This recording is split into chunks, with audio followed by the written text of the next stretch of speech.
Bonjour à tous et bienvenue dans cette nouvelle vidéo. On se retrouve comme d'habitude pour parler films, pour parler séries, pour parler sorties au cinéma comme sur les plateformes de streaming. Et vous l'avez vu à la miniature, on se retrouve pour parler sortie cinéma et pas n'importe quelle sortie. Déjà c'est un film que vous m'avez beaucoup demandé.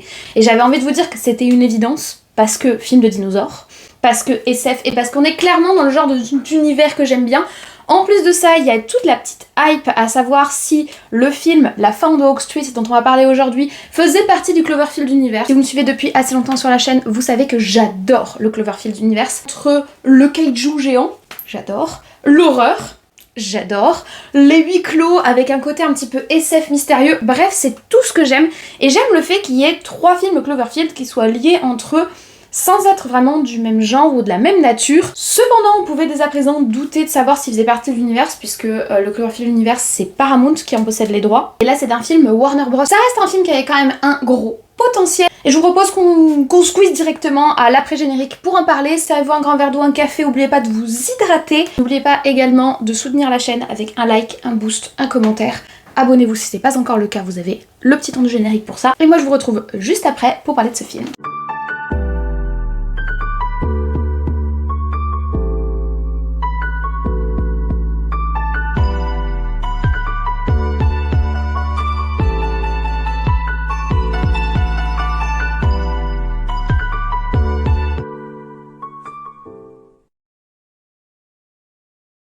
Alors, la fin de Oak Street, ou The End of Oak Street de son titre original, est un film qui est donc sorti le 12 août 2026. Il dure la durée raisonnable de 1h40. Honnêtement, en salle, j'ai ressenti plus, on va en parler, mais c'est quand même un film assez compact, 1h40, c'est assez étonnant vu tout ce qu'il a à raconter au niveau de son univers, des événements, etc. C'est donc un film, comme je vous l'ai dit, Warner Bros. Et il n'est pas réalisé par n'importe qui, en tout cas pour moi, puisque derrière ce film, nous avons David Robert Mitchell. C'est le réalisateur de mon film d'horreur favori de ces dernières vingtaines d'années, le réalisateur d'It Follows.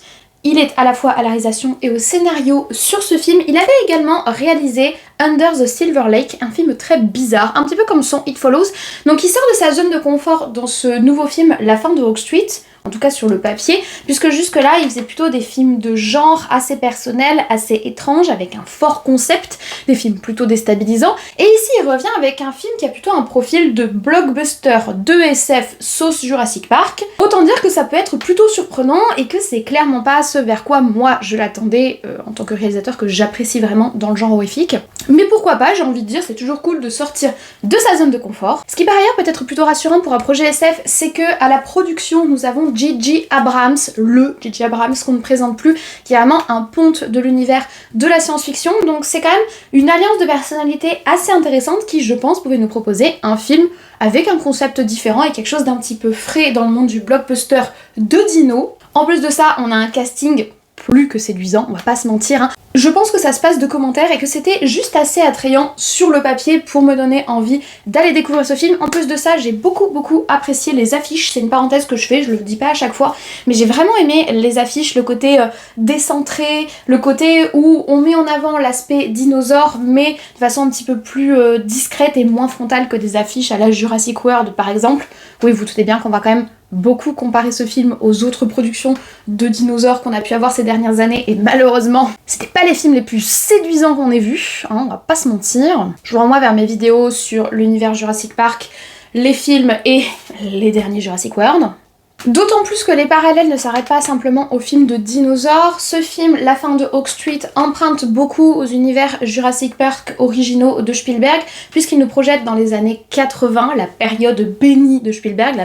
On va être dans une petite banlieue tranquille, donc on entre vraiment dans le cliché à l'américaine en 1982, et en fait une famille va se retrouver confrontée à des phénomènes inexplicables qui va faire que leur famille et tout leur quartier, la fameuse Oak Street, va se retrouver face à des dinosaures. Voilà, tout simplement. Vous vous en doutez dès à présent, mais on va toucher à des thématiques comme tout ce qui va être voyage temporel, survie et également problématique familiale, parce que qu'est-ce qu'un film catastrophe à l'américaine sans une famille qui se déchire?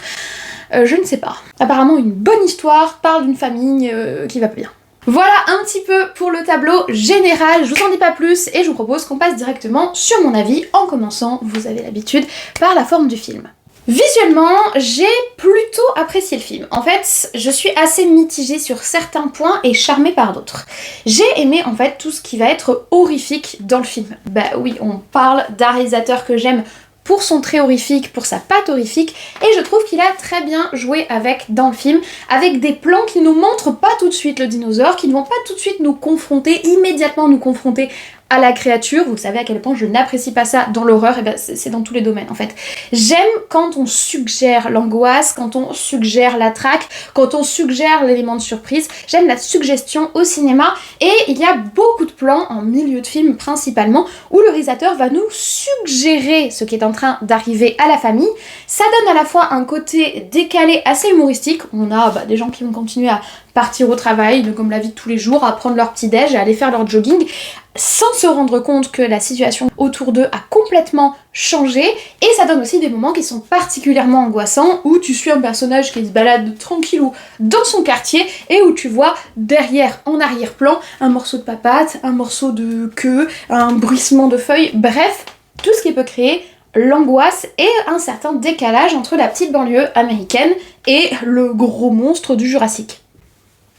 Ça, c'est vraiment un aspect que j'ai apprécié et qui donne un côté très séduisant au milieu de film. Malheureusement, il se perd, c'est-à-dire qu'au bout d'un moment où on a compris la menace, le film ne prend plus la peine de forcément mettre en scène ce genre de moment, ce que je trouve plutôt dommage. C'est pas parce qu'on a compris à quoi nos personnages sont confrontés qu'il faut abandonner ce style et cette façon de filmer. Ça permet quand même de créer un certain stress et un certain contexte qui est intéressant en tant que spectateur, donc je trouve ça un peu dommage que le film abandonne aussi rapidement ce paramètre-là pour une photographie qui est quand même beaucoup plus classique et du coup moins intéressante. En fin de film, en fait, on va être assez honnête là-dessus, où en fin de film, en fait, on va plus se reposer sur les effets spéciaux que sur les effets de caméra, et j'ai trouvé ça un peu dommage. D'ailleurs, les effets spéciaux, parlons-en. Dès le début du film, on est confronté à des effets spéciaux, on n'attend pas l'arrivée de la menace et la confrontation à la menace, puisque dès le début du film, nous avons un chien numérique. Alors après recherche, le chien n'était pas intégralement numérique. En fait, il y avait 2 chiens sur le tournage, de vrais chiens, et il y a eu des remaniements post-production en numérique pour lui donner plus d'expression faciale, pour lisser le poil, etc. Honnêtement, c'est ultra dommageable et ça donne ce côté full CGI qui est même pas réel au final. Et j'aime pas ça. Je vais finir par devenir une grosse rageuse de la CGI, mais je pense que pour le coup, quand ça n'est pas justifié par l'inexistence de la créature, et encore tu peux utiliser des animatroniques que j'adore et qui sont un petit peu la base des grands films dont il s'inspire ici, les Jurassic Park. Ce qui rend le T-Rex de Jurassic Park aussi flippant, c'est parce qu'il est vraiment là, sur site, avec les caméras et les acteurs, et ça donne quelque chose en plus, mais je peux comprendre qu'on utilise la CGI pour des éléments irréels et introuvables dans la vraie vie, mais un chien, messieurs dames, il y en a plein des chiens, et des chiens qui sont dressés pour le cinéma. Alors évidemment, ça pose la question des droits des animaux et de la maltraitance et toutes ces choses-là, mais si on part du principe qu'on met des règles pour bien traiter les animaux sur les tournages, si l'animal existe, je préfère personnellement que l'animal soit vraiment sur site. Et qu'il ne soit ni modifié, ni amélioré, ni transformé, ni changé, ni transfiguré.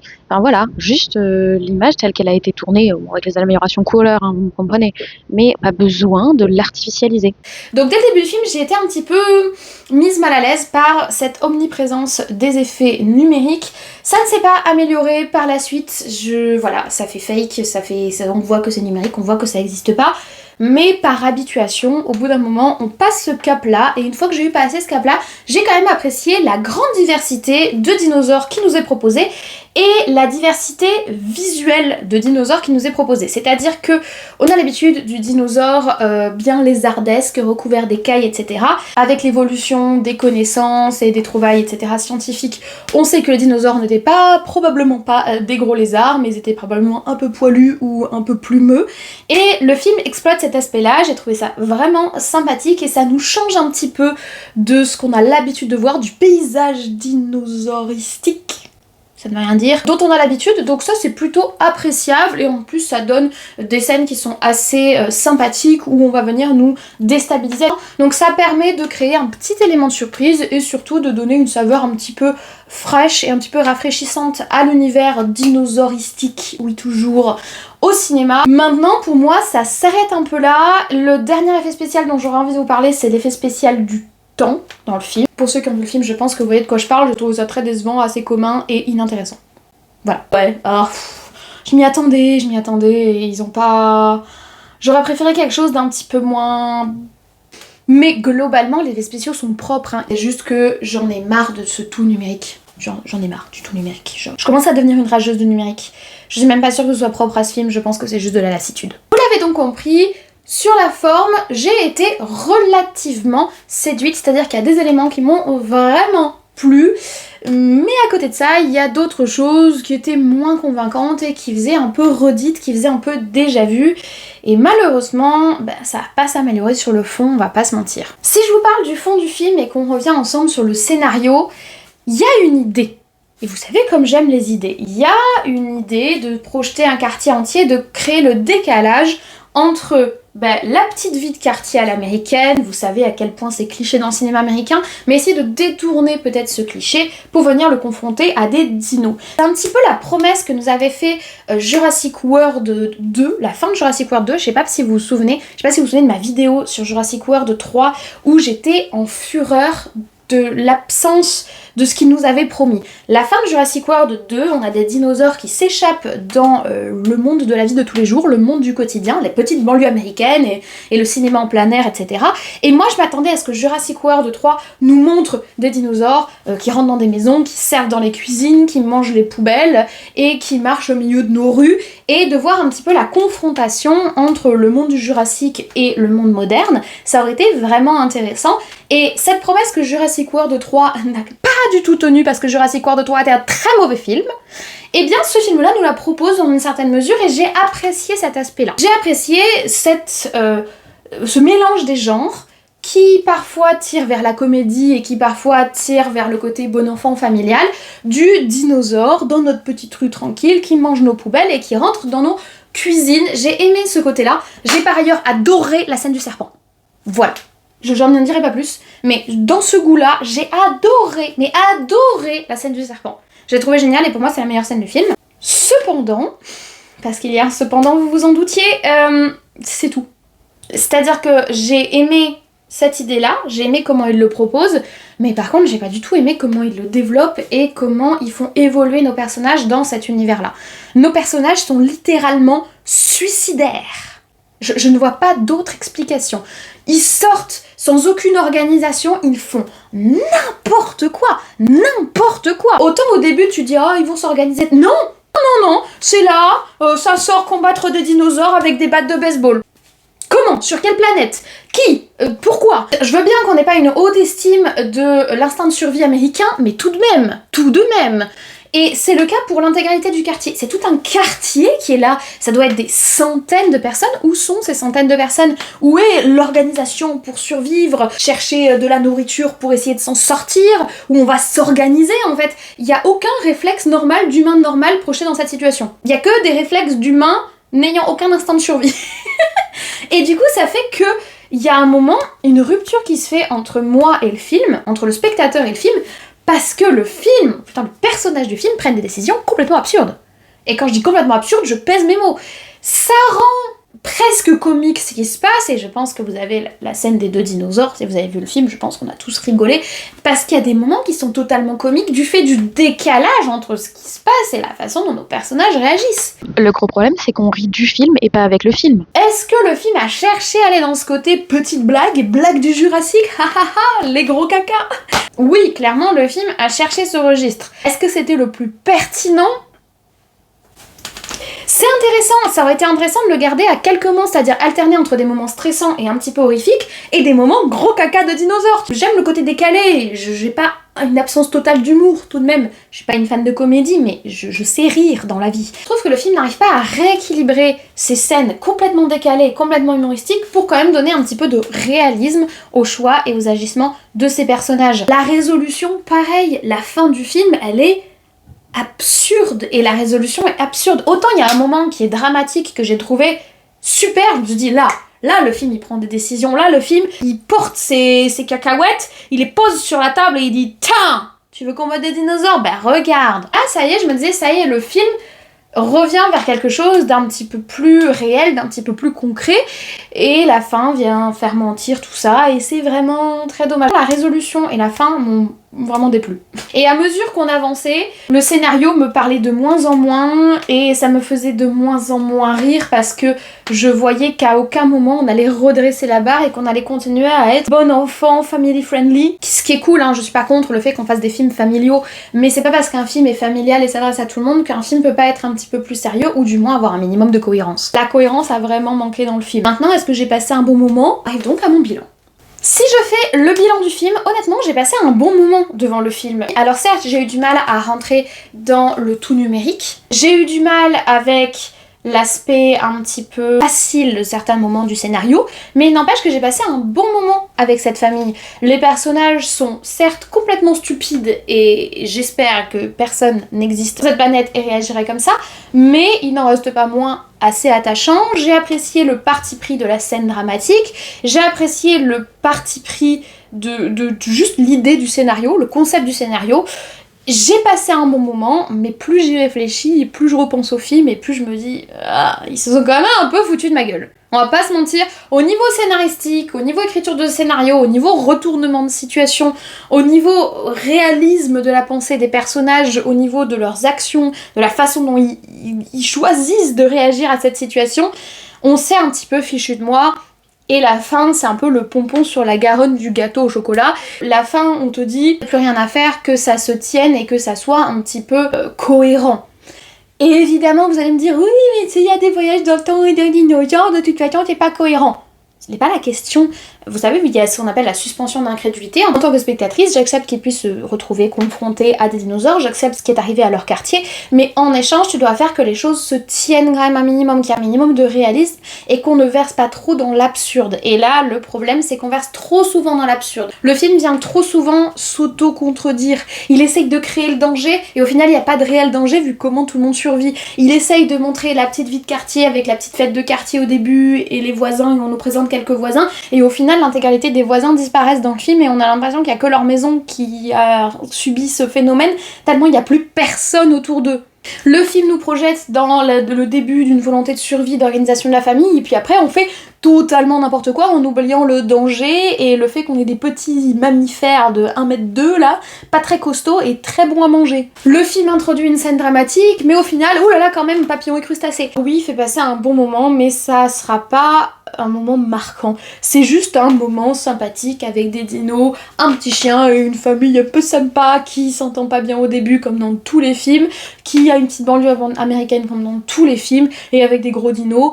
J'ai pas envie de dire comme dans tous les films, mais comme dans tous les films de dinos. C'est tout. Et j'aurais aimé que le film soit plus que ça, parce que pour moi, il aurait pu aller plus loin. Au final, du coup, je suis assez contente qu'il fasse pas partie du Cloverfield Universe, parce que le Cloverfield Universe est bien plus sombre, bien plus réaliste, bien plus dangereux, et du coup, bien plus intéressant selon mes goûts, que ce que ce film propose. Donc voilà pour mon avis sur The End of Oak Street. J'espère que vous avez apprécié cette vidéo. N'hésitez pas à me dire ce que vous avez pensé du film, parce que je sens que ça relève surtout de très personnel de ce que je recherche dans le cinéma, qui m'ont gêné dans ce film, plus que le film en lui-même qui reste sympathique. Donc n'hésitez pas à me dire ce que vous en avez pensé en commentaire tant que vous y êtes, le petit like, le petit boost, abonnez-vous. Et même si vous avez rien à dire sur le film, si vous pouvez laisser un petit commentaire avec un emoji de dinosaure ou un petit gras, ça fera toujours plaisir, et vous le savez, ça aide à référencer la vidéo dans l'algorithme de YouTube, et c'est grâce à vous que la chaîne repart aussi bien après mon absence. C'est grâce à ce genre de petits gestes qui coûtent rien. Donc merci à tous si vous prenez le temps de le faire. J'espère que vous avez passé un bon moment avec moi. Je suis ravie comme toujours d'avoir parlé film avec vous, ou film de dino. Même un mauvais film de dino, je passe un bon moment devant un film de dino. Il y a vraiment quelque chose de très enfantin et très... comment dire ça, très nostalgie. J'ai quelque chose de très nostalgique avec le dinosaure. Ça a été le cas pour ce film-ci en tout cas. Je vais m'arrêter là, je ne vais pas en dire plus parce que je risque de digresser. Je vous souhaite une très bonne journée, une très bonne semaine et de très bons visionnages. Peut-être du coup The End of Oak Street au cinéma. Ouh, j'ai eu du mal à le prononcer. D'ici la prochaine vidéo, prenez soin de vous et moi je vous dis comme toujours, à très vite. C'est fini, mais si tu en veux plus, n'hésite pas à me retrouver sur mes réseaux sociaux, je mets mon compte Instagram et mon compte Twitter, et sur les autres vidéos de la chaîne pour parler cinéma. Et ne rate pas la scène post-générique. Et bonjour tout le monde, j'espère que vous allez bien. Je vais remettre le micro comme on avait mis durant les précédents enregistrements, vous aviez dit que c'était mieux. C'est de nouveau la canicule, j'en peux plus, ça fait 3 mois qu'il fait juste chaud en fait. Et là il fait de nouveau 37 degrés. J'ai un avis sur ça, j'ai tellement un avis sur ça. J'ai un petit peu traîné pour vous faire l'avis sur ce film, La Femme de Oak Street, tout simplement parce que j'étais à Paris pendant qu'il est sorti. Je savais pas si j'aurais le temps d'aller le voir parce que j'ai plein de trucs à faire quand je suis en vacances, plein de gens à voir, plein d'endroits à visiter. Je suis quand même allée le voir, je vous ai fait un petit short, vous l'avez vu, et j'ai attendu d'être rentrée chez moi pour vous enregistrer la vidéo. J'espère qu'elle sera pas trop tardive pour vous, mais j'avais quand même envie de vous faire un avis parce que vous connaissez mon amour pour les films de dinosaures, la SF, la science-fiction d'une manière générale, et en plus je trouvais que ce petit film avait vraiment un sacré concept et un potentiel en fait en voyant la bande-annonce, du casting évidemment, mais il y avait vraiment un potentiel, j'avais envie qu'on en parle, ça va être le cas aujourd'hui. Par contre j'ai oublié d'éteindre mon ventilo et mon rafraîchisseur d'air, je reviens. Comme pour moi au niveau du son, et du coup on va pouvoir commencer, j'espère que vous allez bien quand même. Et quand tu sors, en 2 minutes tu transpires et enfin bref, faut que j'arrête de me plaindre. Je voulais me lâcher les cheveux mais du coup ça va pas être possible. C'est parti. On se retrouve pour parler sortie cinéma.